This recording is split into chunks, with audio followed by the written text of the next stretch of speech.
Good evening. I'm Jeff Bennett. And I'm Amna Nawaz. On the NewsHour tonight, Israel kills another senior Hamas commander in Lebanon as the region sits on the brink of a wider war. We travel to the border area where thousands have already been displaced. Here in the U.S., a scorching summer is threatening Americans' way of life and life itself. The outdoor spaces are becoming uninhabitable now in places like the desert Southwest. And as the Olympics near their close, the historic moments and remarkable images that have defined this year's Games.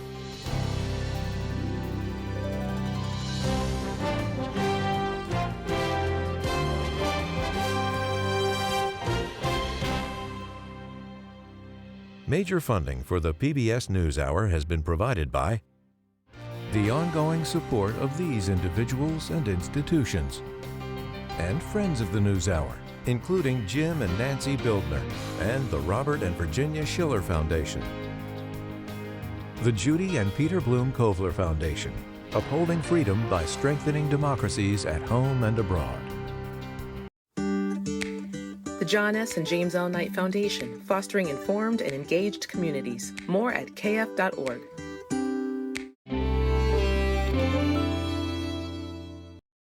And with the ongoing support of these individuals and institutions.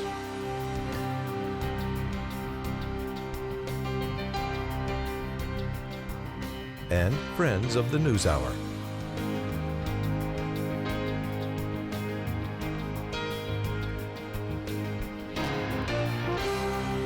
This program was made possible by the Corporation for Public Broadcasting and by contributions to your PBS station from viewers like you.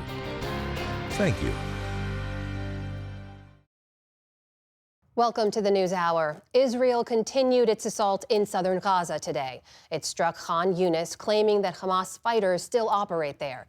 Israeli airstrikes killed at least 21 Palestinians, according to medics at the city's Nasser hospital.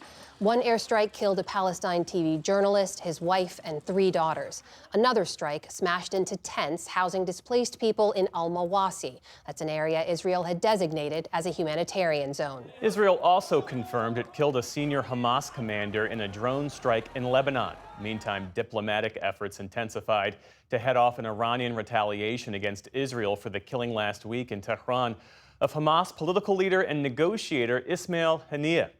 The U.S., Egypt, and Qatar called on Hamas and Israel to meet next week in a bid to settle remaining disagreements over a ceasefire and hostage deal. For some perspective on all this, we turn to Hussein Ibish, senior resident scholar at the Arab Gulf States Institute in Washington. Thanks so much for being with us. It's great to be with you. So the U.S., Qatar, and Egypt are calling for a new round of ceasefire talks on August 15th. These 3 countries have been trying to mediate a deal for months now. Might this time yield a different result in your view? It is possible, even though Prime Minister Netanyahu authorizing a hit on Ismail Haniyeh, who was the main Hamas negotiator, at least in the first sort of wave of efforts you have to go through to get to Hamas in Gaza. You have to begin with Haniyeh and then go through that. Killing him was not conducive to making a deal, let's put it that way.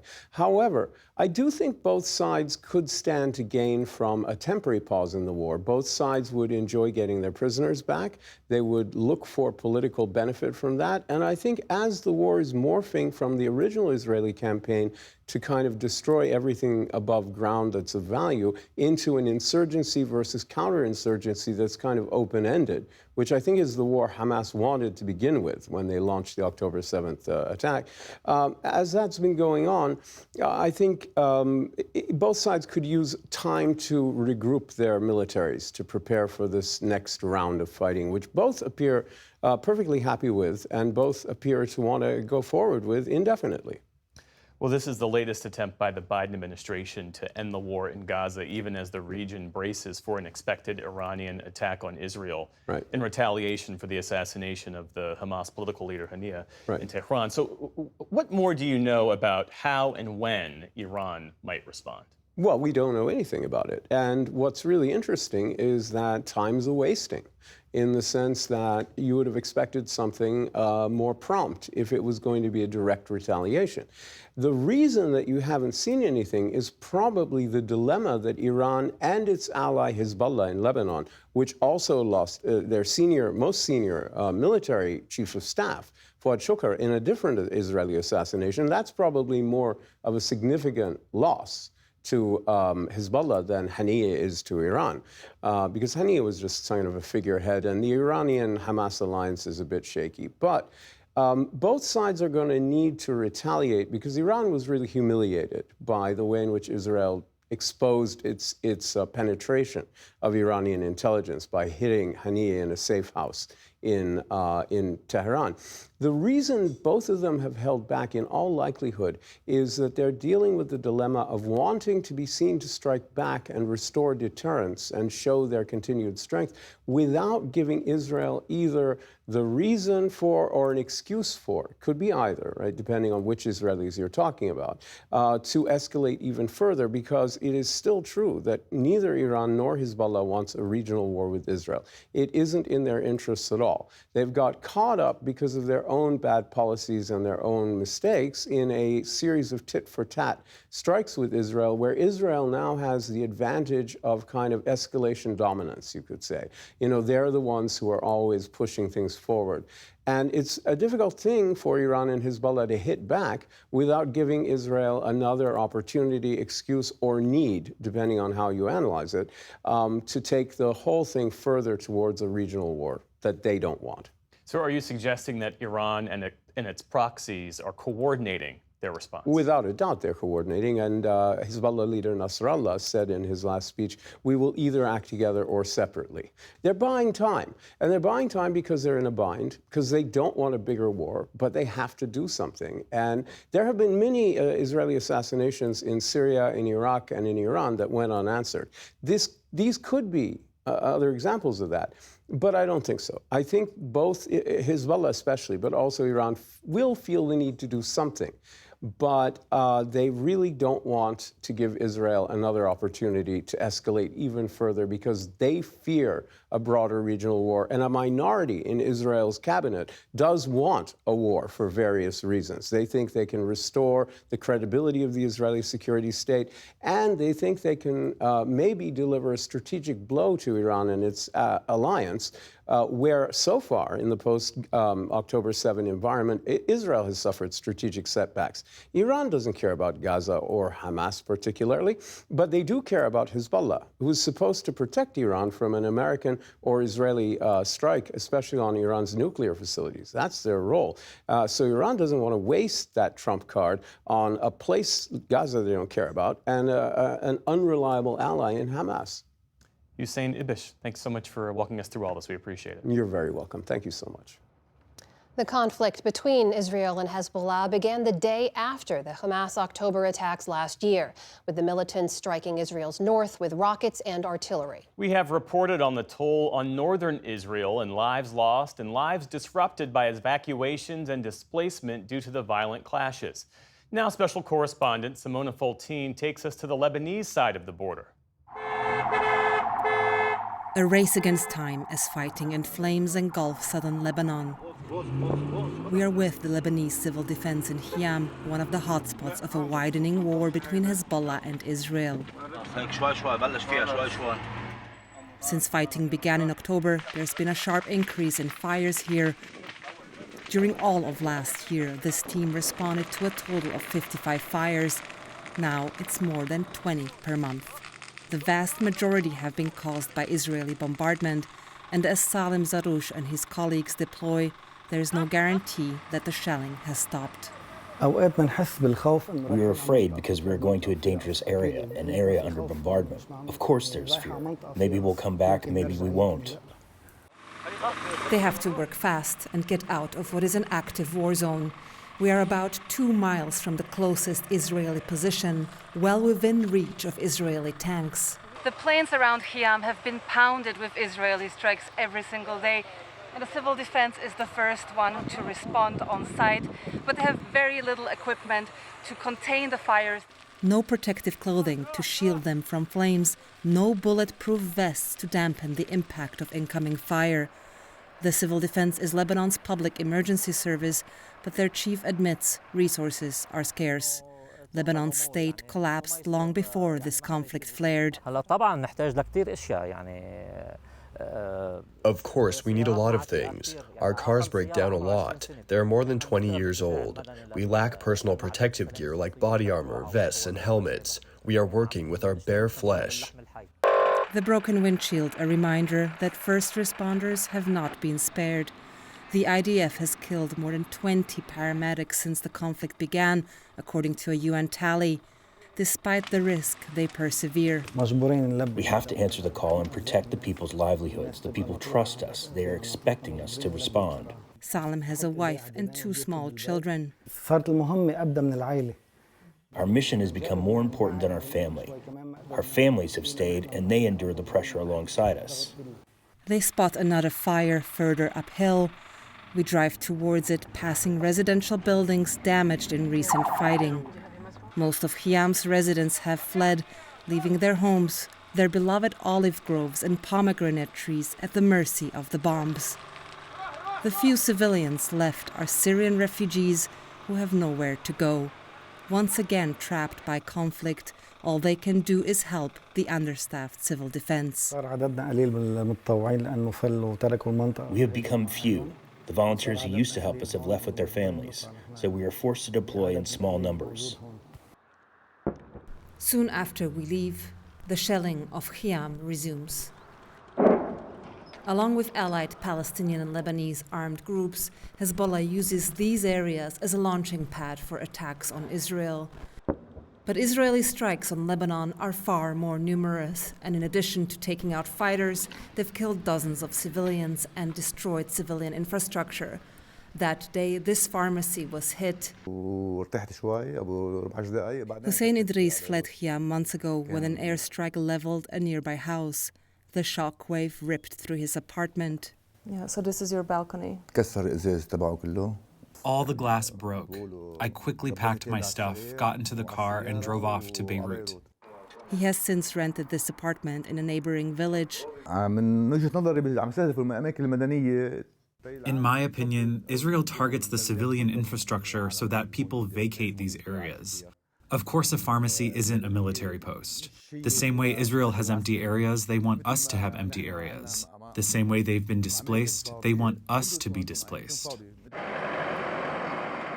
This tit-for-tat has created a no-go zone for civilians.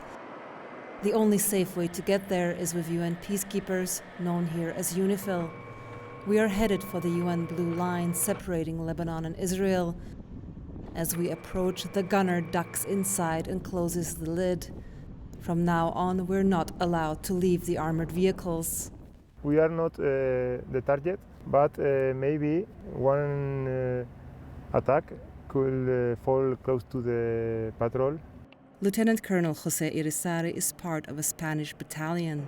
Do you think that your presence in these patrols have any impact in terms of calming the situation? It's the only way to avoid an open war in the south. If UNIFIL wasn't here, the level of attacks and the kind of attacks will be much worse. The destruction tells us we're getting closer to the blue line. On the other side of this wall lies Israel. The Lebanese village of Kfar Killa has become a ghost town. We haven't seen a single civilian except for a few paramedics. The village is entirely deserted, and this is not just Kfar Killa. This is what the entire border areas look like. A quick stop at a UN post not far from the triangle where Lebanon, Israel, and Syria meet. The official borders have yet to be demarcated. Much of this land remains disputed, a matter that further complicates a resolution to this long-lasting conflict. There are so many factors. They'll have to get in agreement, so many people. The Blue Helmets have been here since Israel first invaded Lebanon in 1978 and are supposed to help the Lebanese Armed Forces, or LAF, keep these areas free of Hezbollah. But UNIFIL has no mandate to use force. These bullets are only for self-defense. Throughout the patrol, we see very little of the Lebanese army. The international community and also the Israeli government are pushing for the Lebanese army to take over security in this area, but we don't see them with you. 20% of our patrols are with LAF soldiers. Which is not much. But it's what nowadays it's not much. We are pushing to the patrols of Lebanese army to participate as more as possible with us. The ground truth is that Hezbollah, formed in the 1980s to fight the Israeli occupation of Lebanon, has become more powerful than the army. This latest conflict is bolstering its already strong position and once again turning Lebanon south into a battleground. For the PBS NewsHour, I'm Simona Faltin on Lebanon's border with Israel.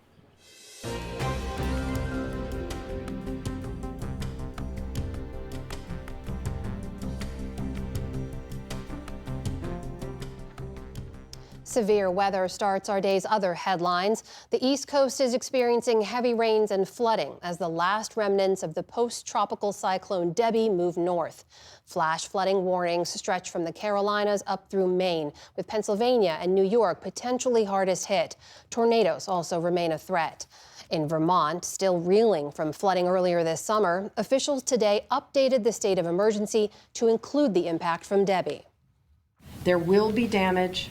There will be various types of flooding.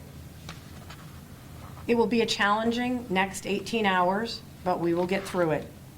Stay safe and take care of each other. The death toll from Debbie has risen to 8 after a tree fell on a home in North Carolina yesterday, killing a 78-year-old woman. Russia, meanwhile, declared a federal emergency today in the country's Kursk region, where officials say they've evacuated 3,000 civilians. That comes 4 days after hundreds of Ukrainian troops crossed the border in what's believed to be the largest attack on Russian soil since the war started. Also today, a Russian missile strike on a shopping mall in Ukraine's eastern Donetsk region killed at least 14 people, injuring 44 more. The UN reports that July was the deadliest month for Ukrainian civilians since October of 2022. An airplane carrying 61 people crashed in Brazil's Sao Paulo state today. Brazilian airline Voipass said the aircraft was en route to Sao Paulo's international airport when it came down in a residential area in the city of Vinhedo. Footage on social media shows a fiery wreckage just steps from people's homes. The airline has confirmed there were no survivors. The cause of the accident is not yet known. A California man was sentenced to 20 years in prison today for attacking police during the January 6th Capitol riots. Authorities say that David Nicholas Dempsey, seen here at a tunnel entrance to the Capitol, used flagpoles and other makeshift weapons to assault officers who were trying to hold back rioters. His sentence is one of the longest out of the hundreds of prosecutions related to January 6th. In Austria, authorities say that they've arrested a third person in connection with a foiled plot to attack fans outside Taylor Swift concerts this week with knives and explosives. 2 Austrian teenagers were arrested on Wednesday. Officials say they were inspired by ISIS and Al-Qaeda. Austria's interior minister said today the third suspect is an 18-year-old Iraqi citizen. He was in contact with the main perpetrator, but according to the state of the investigation, he is not directly connected to the attack plans. But there was indication that he took an oath of allegiance to the Islamic State group a few days ago. Though the concerts were canceled, some fans decided to make the most of the situation. If you can see that I'm the one who understands you. Hundreds gathered in Vienna to sing Taylor Swift songs and to commiserate. Swift travels to London next week for the final leg of her European tour. On Wall Street today, stocks closed out a roller coaster week with modest gains. The Dow Jones Industrial Average added about 50 points, helping to erase those losses from earlier in the week. The Nasdaq rose 85 points, or about 0.5%. The S&P 500 also ended higher on the day. Still to come on the NewsHour, Jonathan Capehart and Eliana Johnson give their view on Kamala Harris's new running mate. How Ferguson, Missouri has changed 10 years after Mike Brown's death sparked massive protests. And the photographs that have captured history at this year's Olympic Games. This is the PBS NewsHour from WETA Studios in Washington and in the West from the Walter Cronkite School of Journalism at Arizona State University.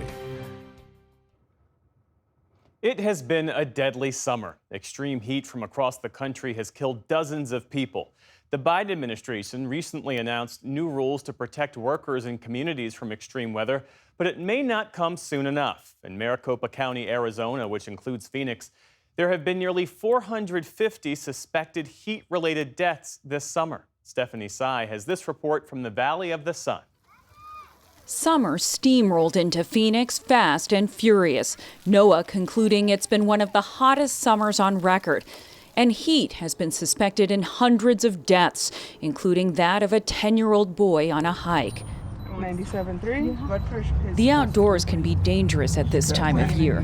Living outdoors is even more so. At any given time each summer, some 9,500 people are unhoused in Maricopa County. 49-year-old Jerome Lee is one of them. I mean, my head I was dizzy. I had a headache. This heat is hot over here in Phoenix. Lee got a saline IV to rehydrate him. He'd been drinking. Alcohol can increase the risk of heat illness. We're hoping we can help save some lives with the IV hydration. Perla Pueblo works with the nonprofit organization Circle the City, which this summer is trying to meet the most vulnerable where they are. We did encounter a lot of patients last year that needed IV hydration, but they didn't want to go to the emergency room. They didn't want to leave their belongings behind. Last year, 645 people died in Maricopa County from the heat, the most ever recorded. Almost half the victims were homeless, and over 60% had alcohol or drugs in their system. Heat is the most readily observable and most attributable adverse health effect of a warming planet. Physician John Balbus is the director of the Biden administration's new Office of Climate Change and Health Equity. How bad are things? Has there been like a sea change in the risk here? The really disturbingly high death tolls that we were talking about in places like Maricopa County are saying that the outdoor spaces are becoming uninhabitable now. In places like the desert Southwest, where the temperatures are getting so high and the heat waves are lasting so long and those minimum temperatures are so high that people who are, suffering in our society, suffering from poverty, suffering from mental illness, are at highest risk. Another high-risk group, outdoor workers. Filiberto Laris's job involves ferrying food to planes around the tarmac of Phoenix's main airport, where temperatures can run 3 to 5 degrees hotter than surrounding areas. His truck doesn't have air conditioning. We have to stay there in our cabin. When you go to shopping, when you go to the parking, how is your car? How hot it is? He's done this job for 11 years, but now at 56, he's working mostly at night to avoid the worst of the heat. I got problems with my feet. On the summer, I feel like my feet are burning. So as soon as I finish my shift, I gotta take my shoes off. A new ordinance in Phoenix requires employers to provide access to water, rest, and shade. The new rule also ensures access to air conditioning in vehicles, but won't go into effect until next May, which means Laris has several more weeks of extreme temperatures to sweat through. I was thinking if I'm gonna make it this year. Now we are on July, so I said half of the season, I can make it. So I'm fighting to do it. It's an occupational hazard that is getting worse every year. For some, the risks aren't on the job, but at home. 73-year-old Deanna Moreau divides her time between playing piano in retirement communities and serving as president of the Arizona Association of Manufactured Homeowners. She says she's an advocate for residents. 40% of all indoor heat-related deaths occur in mobile homes in Arizona. In her home, she added window treatments to block out the sun.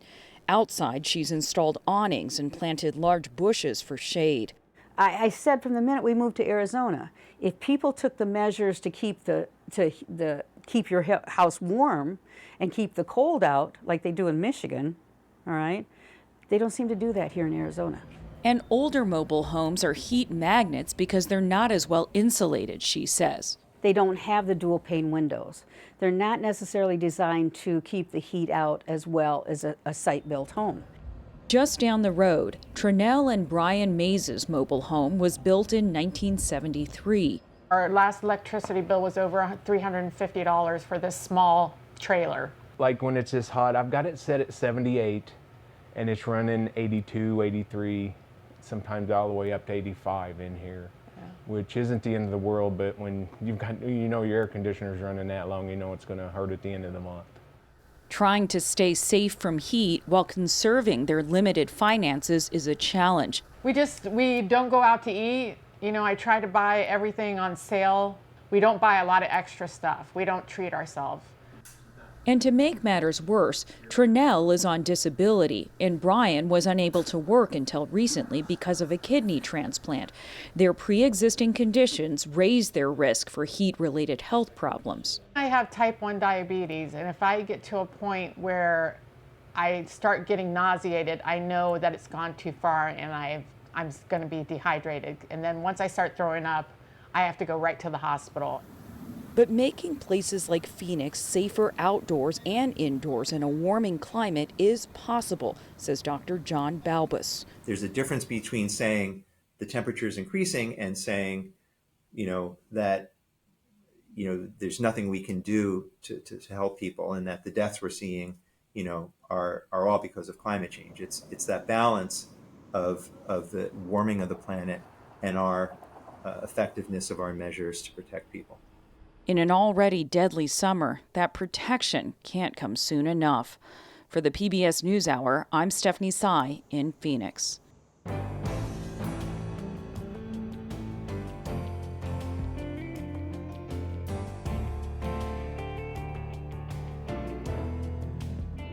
We're at a major point in the presidential race now, with both tickets fully set.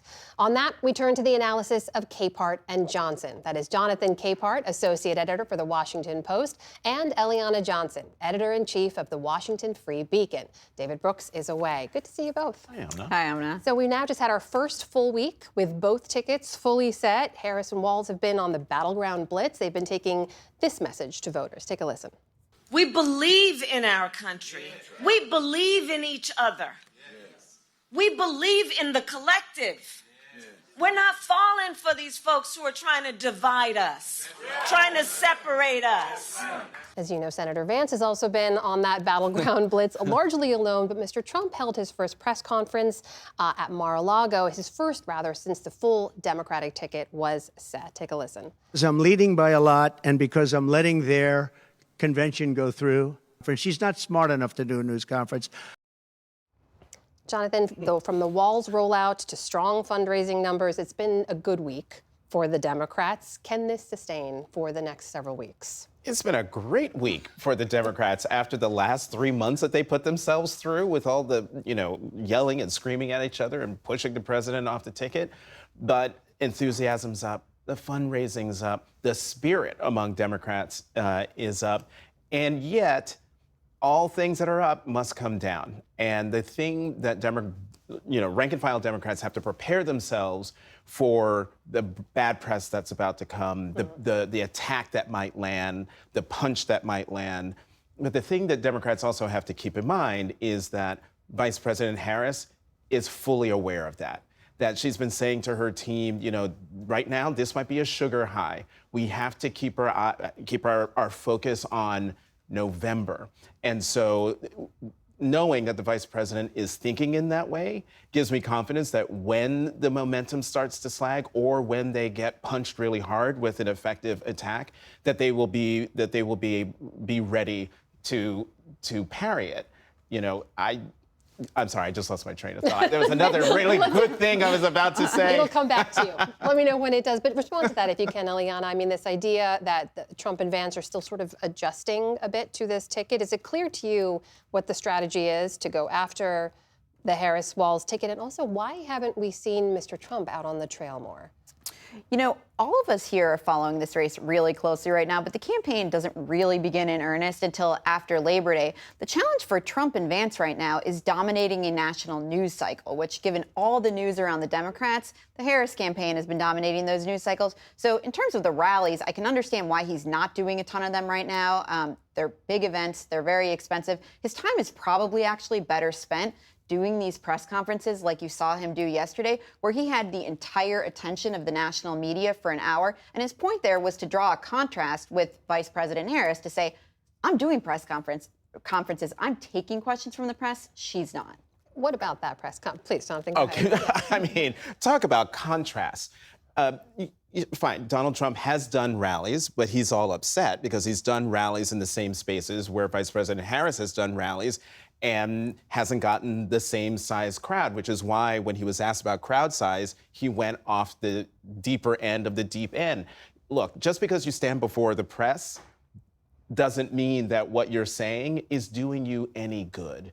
And I'm so glad you showed the vice president and then followed by showing just a snippet of Donald Trump's press conference, because what we saw are two completely different visions for the country, but also two different campaigns. You know, Vice President Harris and Governor Walz, they are happy warriors. They are talking about, you know, we're in this for you, in this together. Together we can move the country forward.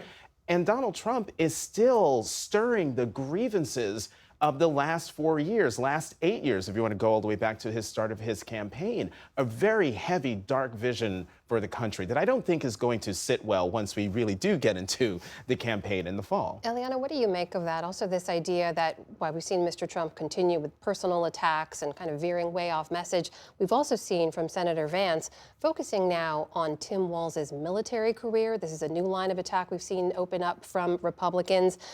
We know Mr. Walz served in the Army National Guard for 24 years before retiring, and we've heard Vance attack him in this way from time to time. I did it honorably, and I'm very proud of that service. When Tim Walz was asked by his country to go to Iraq, you know what he did? He dropped out of the Army and allowed his unit to go without him. Eliana, this is so reminiscent of that swift boating attack on John Kerry back in 2004. We know the same man is behind it, who's running the Trump campaign now, Chris LaCivita. Why run with these attacks when there's no evidence for what they're saying right now? Well, I do think there's some evidence for what they're saying, but let's look at it in two parts. One is the issue on the merits, where I think there's no question Tim Walz has padded and inflated his resume. And the second is his military resume. His military resume. In what way specifically? Well, J.D. Vance mentioned the timing of his retirement is suspect, and I think it would take a little bit longer to talk about the timeline of that. But he's alleging that he retired because his unit was being deployed. Right. He knew that they were going to be called up. He had gotten a warning that they were going to be called up, and he said in a press release for his campaign, if called up, I have a duty to serve. He didn't do that. It's clear he's inflated this, and he's made it a part of his biography. And by the way, this has been an issue in every single one of Walz's campaigns. But separately, I think that there's a question of how significant is this going to be down the road? You mentioned the swift boat veterans. Those attacks were effective, but they were levied against the presidential nominee of the Democratic Party, John Kerry, back in 2004. They were also discredited. Which is different. And so this race is not going to be won or lost based on attacks made on either J.D. Vance or Tim Walz. It's going to be about Trump and the Harris-Biden record. So I don't think that this is actually likely to be a very significant issue down the line. Jonathan, please, your face says I don't know how to react. Right. It's a spurious charge. The man served his country for, 24 years? And sure, this is a race between Trump and Harris. And if you're going to talk about military record and military service, Donald Trump has none. And so let's just put that to the side. I remembered what I was going to say in that first question. And the thing is, Vice President Harris is not afraid of Donald Trump, which is why I think she has been very effective on the trail in terms of reacting in the most minimal way possible to the racism and sexism, misogyny that he's been hurling at her since she got to the top of the ticket. At the same time, the criticisms being levied at the top of the ticket on the Democratic side are valid. She has not yet sat for an interview since she moved to the top of the ticket. We also haven't really seen any kind of policy rollout, right? Which leaves a lot of voters wondering, if you're voting for Harris-Walz, are you essentially voting for the same policies as Biden-Harris? It's a legitimate concern. I also think it is one that the Harris-Walz team is fully aware of. It's also, we are a week out from the Democratic National Convention, which will be her opportunity and his opportunity, but specifically for the vice president, to lay out in some detail to the American people, the largest audience she will probably get during the campaign, her vision for the country. More specifically, I mean, her campaign speech is fantastic in terms of rallying the nation and trying to unify the nation, heal the nation compared to the other ticket. But there are gaps. Like, what is her economic policy? What are some specifics of her international relations, her view of the United States on the world stage? What a Harris administration would be doing? Those are all legitimate questions, and I'm confident we will find out. Well, the context for all of this, of course, is what we're seeing in the polls, that Harris has been rising since she was moved to the top of the ticket. Our latest PBS News NPR Marist poll says that she's 4 points higher than she was about 2 weeks ago. She's now leading Mr. Trump 51-48. Cook Political Report this week moved 3 battleground states, Georgia, Arizona, and Nevada, from lean Republican to toss-up. Eliana, when Republicans look at that, not just when you're talking about the presidential race, but are they worried about down-ballot implications here? I don't think so. The scenario before was the Democrats saying this is a catastrophe. Now what we have is a toss-up race. There's no question Harris is a more competitive candidate, but the situation isn't a catastrophe for Republicans now. We're back to a jump ball race. And I think what the Trump campaign needs to keep in mind, and the candidate would do well to keep in mind, is that he actually retains an issue advantage on the economy and on immigration. And any day that he spends not talking about those two issues, which are of the utmost importance to voters, is a wasted day. These are also issues sure to come up in a debate, Jonathan, which we now believe will happen on September 10th. Both Vice President Harris and former President Trump have agreed to that. We saw the impact the last presidential debate had on the contours of this race. Could this one have a similar impact? I mean, it could. It all depends on what happens. It depends on what Donald Trump says during the debate. It depends on how the vice president reacts to whatever Donald Trump says on the stage. It depends on what she says in terms of staking out new policy positions, or says something or has a gaffe if the other has a gaffe. We will all be watching that debate, I think, with the same amount of anxiousness and anticipation that we did the June 27th debate, but for different reasons. Because now, with these two tickets, they're both on firm, solid ground, and the stakes now, folks can really focus on the stakes of November. How do you look at that debate?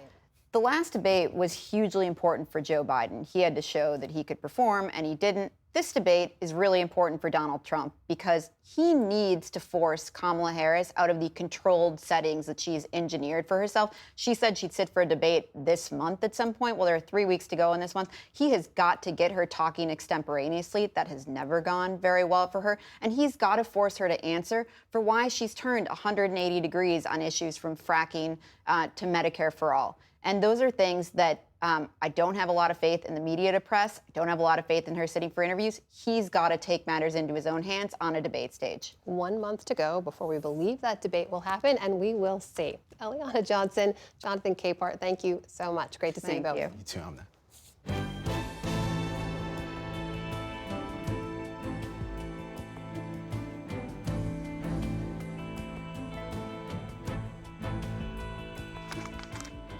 It's been 10 years since 18-year-old Michael Brown was shot and killed by a police officer in Ferguson, Missouri. His death at the hands of police sparked massive protests and put the city in the national spotlight. Our communities correspondent, Gabrielle Hayes, returned to Ferguson to see what's changed a decade later.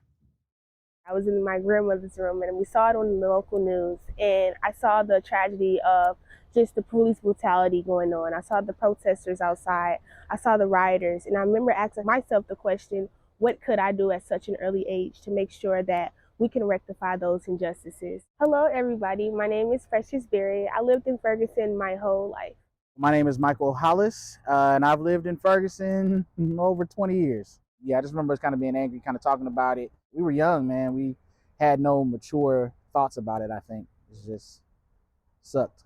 What I did notice is the way that my family and the people around me and the adults in my life started responding and reacting to me and the other little black boys in my family and like in my friends and all that stuff like that. They sheltered us a little bit more and they kept us a little bit more for fear of something like what happened to him happening to us. My name is Darius Turner and I've lived in Ferguson for about 5 to 6 years. My name is Jamie Dennis and I've worked in the city of Ferguson since 2014. This was a pivotal moment in our country. It kind of opened up the lid on, implicit bias and racism that has affected our community. The murder of Michael Brown was the fire starter for a lot of the communities to begin to progress. I'm Aaron Harris. I have been employed by the Ferguson Youth Initiative since December of 2016. I think it was really just, we're done. You know what I mean? Like, this is it. Like, y'all done been pressing us all this time and you took an innocent life. Yeah, it's just, people were just sick of it. My name is Melanie Marie Randalls, and I've lived in Ferguson for 10 years. I moved to Ferguson 3 months before Mike Brown Jr. was killed. I feel like that kind of catapulted me into community organizing. Ferguson, 10 years later, is full of community, still full of a lot of questions. I think it's still promising for change that we hope to see. Not quite there yet. I will say things potentially are getting in a better place, but not necessarily off of natural progression. There are signs of progress in Ferguson that I've noticed within city council, within the city. We're getting new shops in, new shop owners. But as far as we progress, there's always going to be those people trying to stunt the growth or stunt the progression. But I do believe that Ferguson is progressing and will continue to progress. I feel like there's more, that needs to be done because it's simply not enough. The disparity continues to grow. The attitude of the police department, it needs to shift as well. And also the attitude of the people in the community and kind of instill the pride that was once here maybe 15 or 20 years ago. Overall, systemic change seems to be where we are in need of. There's definitely not enough of that. I do think about what happened 10 years ago. And what I would love to see more is more businesses in that community, more economic development that is going into that community, and just more people filled with love, filled with laughter, filled with joy all around, just being unified all in once. I just want Michael Brown Jr.'s legacy to be known as a young man who had a family, who had friends, who had a future. I think oftentimes he was dehumanized. His character was assassinated a lot, and I just want people to remember him for who he was through those who loved him. And I think Michael Brown should always go down in history and not infamy, but, remembered as a person that did get chosen for change, because what happened could have been prevented, but since it didn't, we have to pick up our pieces and learn, how we can prevent another Mike Brown from happening. We need to build the world and set up the world and change the world in a way where we can exist just like everybody else and not have to monitor and watch ourselves so much. But until we get to that day, take care of us and keep track of us.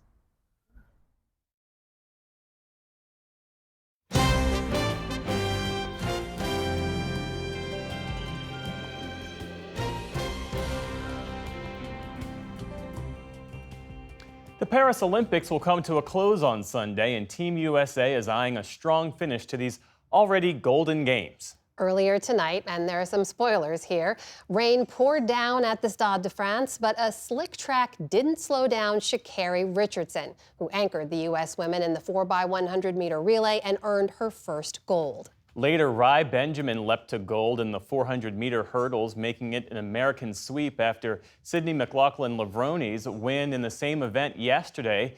And weightlifter Olivia Reeves made history, taking home the first weightlifting gold for the U.S. since Sydney back in 2000. The 14th day ended with the U.S. once again leading the field with 111 overall medals. For more on the U.S. Ups and downs, rather, of the Olympic Games, I'm joined now by Christine Brennan of USA Today, who joins us from Paris and these games. Christine, always great to see you. Let's start with Noah Lyles, please. He earlier won gold, of course, in that incredible 100-meter race. He had to be wheeled off the track, though, after getting bronze in the 200-meter, later revealing he had a COVID diagnosis. Let's just start with, what do we know about how he's doing? Now, we believe he's doing okay. I mean, he's going to be fine. But who would have ever thought that after 2 straight COVID Olympics, Tokyo, Summer Games 3 years ago, Beijing 2.5 years ago, the Winter Olympics, that we would be talking about COVID here in Paris, something that people did not expect. But he did come to the stadium with a mask on. He then, of course, took it off and raced, and he won the bronze medal, and then, of course, collapsed. And we all found out very quickly what had happened and what was transpiring with him and his medical condition. He did not then run in the U.S. men's 4x100 relay. You mentioned Sha'Carri Richardson leading the U.S. women to gold. The U.S. men once again made a huge mistake.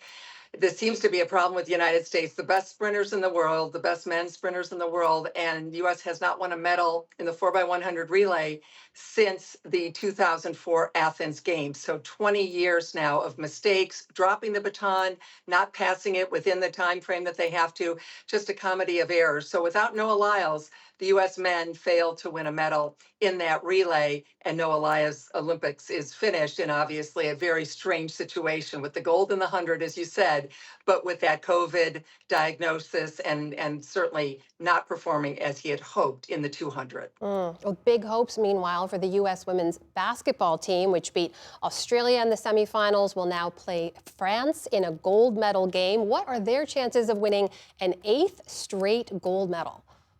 I think they're really good. I was there. I was at that game earlier today on the Australia-U.S. game. I will say this, the French, they know how to cheer. And they're loud, and they have a great time doing it. I was at the swimming venue with Leon Marchand winning his 4 gold medals, and I don't think I've ever heard an arena so loud. So I think the U.S. has got, the women have their hands full in terms of the French crowd and having to fight that. But the U.S. women should win this game on Sunday, but I do think it's going to be tough with that incredible home crowd of the French. When you look, Christine, sort of more broadly, there have been some really outstanding female athletes for Team USA these games. Katie Ledecky, the swimmer, Simone Biles, of course, the greatest gymnast of all time, Sha'Carri Richardson, you mentioned. What do we know about their futures? Are we going to see them compete again? Katie Ledecky, yes. Simone Biles, maybe. Sha'Carri Richardson, I would think so, although she kind of just stared off at the journalist when we asked about that tonight at the stadium. Richardson is 24. Ledecky and Biles are 27. So Katie Ledecky will be 31 in LA, guaranteed. If she's healthy, she's competing at the LA Olympics. Simone Biles, you know, she said, we'll see. I think everyone, the allure of competing on home soil in Los Angeles is going to drive a lot of these athletes to stick around. And of course, the U.S. women, as we are talking about here, have won 58% of U.S. medals. So once again, for the 4th straight Olympics, the U.S. women will win more medals than the U.S. men, which is, of course, a total result of Title IX. Women leading the way there. Oh, Christine, indulge me if you can for just a moment in my sport of choice, field hockey, which we don't get to talk about a lot here. But not only did the Dutch men's team take gold in an incredible dramatic game that came down to a penalty shootout, the Dutch women's team today also took gold in another penalty shootout.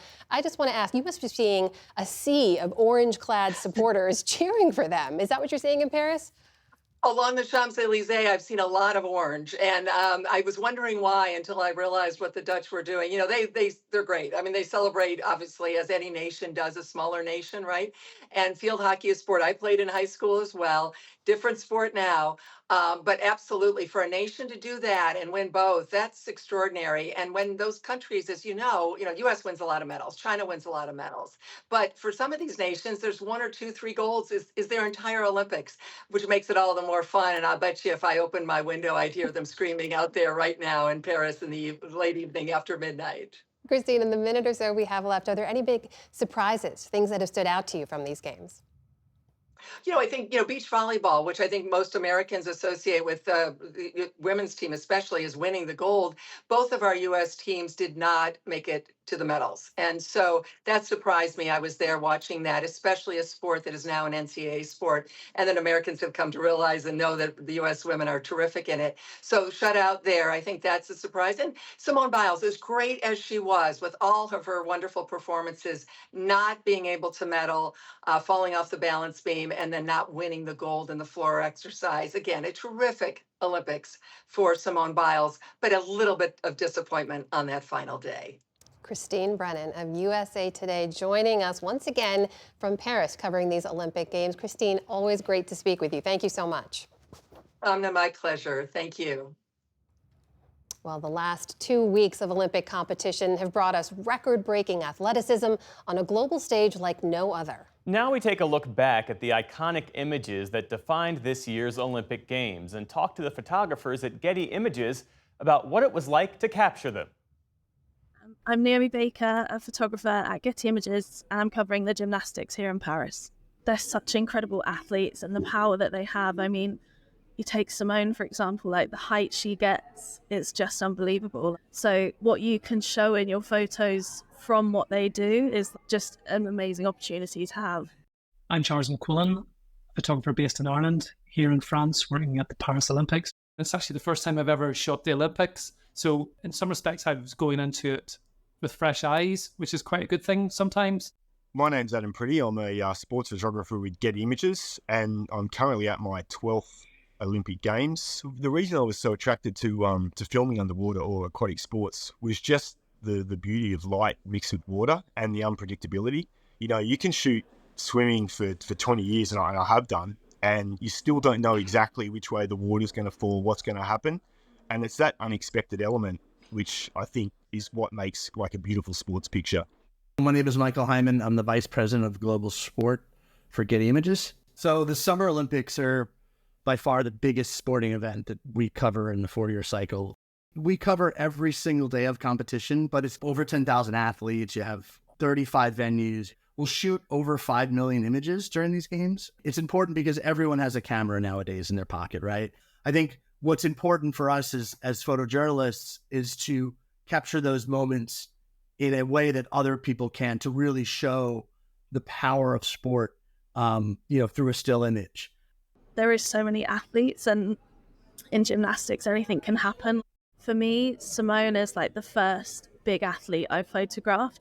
I want to say the number of photographers one day, I think Simone was on the beam, it was 160 in one position. And you think you're one in that. So what are you going to do that's different than everyone else next to you? She has all that pressure around her, but when she just does something, it's almost like it just comes so natural. It's kind of amazing to watch. And I feel like in that photo, she almost just looks so poised and she makes it look easy, basically. Some people may be familiar with my photographs of Korean shooter Kim Ya-ji, which went viral during the Olympics. It's quite a methodical, very slow process for the athletes to shoot. So it's not an action-packed sport per se. So I kind of ended up reverting back to what I normally do, which is trying to capture faces maybe more than the actual shooting at times. And I think that's what happened with Kim, because straight away, to me anyway, she was instantly striking. She had a nonchalance, a kind of coolness that you could see straight away. I actually said to one of my colleagues that she kind of looks like a movie assassin. I mean, photographing swimming underwater is a big challenge. I mean, there's so many little things that can go wrong. In Paris, we have a new underwater robotic camera, and it basically gives you full control over that camera as if you were underwater. At the Olympics, I want to record history. Like if it's a big moment, like a world record, I want to get the best possible picture I can of that. So you really need to be pretty knowledgeable about the sport and about the athlete. I mean, once the athletes finish the race, especially in sprint races, it's often, maybe a tenth of a second between first and last. So you really have to pay attention to see who's, won. And then it's tough to read the reactions. Sometimes you're on someone and they're not reacting and you're like, oh, they mustn't have won. And you go off them and then they go crazy. So you've really got to try and pay attention to who is actually winning the race. And I think that's where you get some of those great pictures as well, when they just explode with emotion. You see emotion at the Olympics, you don't always see it in other sports. And I think it's because for certain disciplines, this is the top place you could ever be. If you're a badminton player or a table tennis player or a speed climber, these athletes have trained their lives for this moment. And I think they deserve to be seen. It's a whole story, every single one of those images.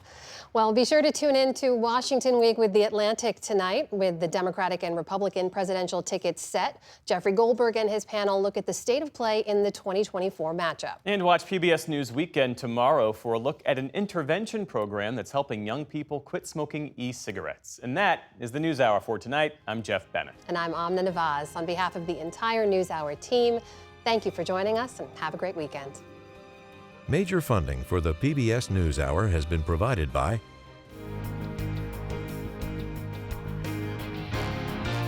and with the ongoing support of these individuals and institutions and friends of the NewsHour, including Kathy and Paul Anderson and Camilla and George Smith. The Walton Family Foundation, working for solutions to protect water during climate change so people and nature can thrive together.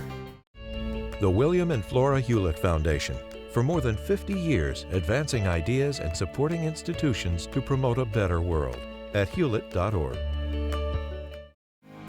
And with the ongoing support of these individuals and institutions.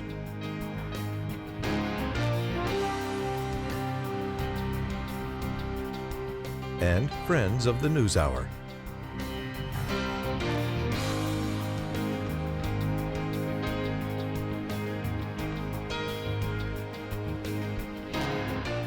This program was made possible by the Corporation for Public Broadcasting and by contributions to your PBS station from viewers like you. Thank you.